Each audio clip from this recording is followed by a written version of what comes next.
جی السلام علیکم. جیسے میں بنت فاطمہ میں موجود ہوں. 12ویں جو ہے وہ آج سحری کے یہاں پر جو ہے بہترین چاندی کے ورک والے شاہی ٹکڑے بنائے جا رہے ہیں ماؤں کے لیے. اور یقین جانیں آج کا میسج ہے کہ ان لوگوں سے پوچھیں جن کی ماں حیات نہیں ہے کہ ماں کی قدر کیا ہوتی ہے. جتنی بھی دولت ہے کہ اس کے پاس ماں نہیں ہے, یقین کریں اس پہ بھی جو ہے ایک خلا جو ہے وہ رہ جاتا ہے. السلام علیکم ماں جی, آپ کو جو ہے 12ویں جو ہے وہ سحری بہت بہت مبارک ہو. آپ سب کو واہ جی واہ. آج جی ہماری گولڈن ماؤں کے لیے جو ہے چاندی کے ورک والے جو ہیں شاہی ٹکڑے یہاں پہ بنائے جا رہے ہیں. مجھے بتائیں کیا کہیں گے, جس کے پاس ماں نہیں اس کے پاس گولڈ ہے چاندی ہے تو کچھ نہیں, ایسے ہی ہے؟ بتائیے گا ذرا. کچھ نہیں ہے جس کے پاس ماں نہیں ہے, کچھ نہیں ہے. جس کی ماں ناراض ہے اس کے پاس کچھ نہیں ہے.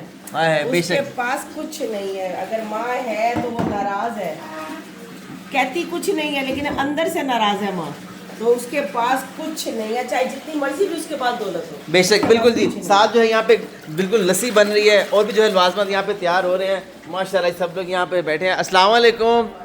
ماشاء اللہ جی ماشاء اللہ. تو جی آج جو ہے 12ویں سحری کے جو معاملات ہیں یہاں پر جو ہے شروع ہو گئے ہیں. سب لوگ یہاں پہ بیٹھے انتظار کریں. آج بہترین جو ہے شاہی ٹکڑا ہے وہ بھی چاندی کے ورک والا ہماری گولڈن ماؤں کے لیے. ماشاء اللہ جی ماشاء اللہ. سب لوگ جو ہے مسکرا اٹھے ہیں. تو بس اس ویڈیو کو زیادہ شیئر کیجیے, اپنی زکوٰۃ یاد میں بنت فاطمہ فاؤنڈیشن کراچی لاہور اسلام آباد کی ماؤں کو یاد رکھے تاکہ رینٹ کے معاملات میں آسانی ہو سکے. آمین.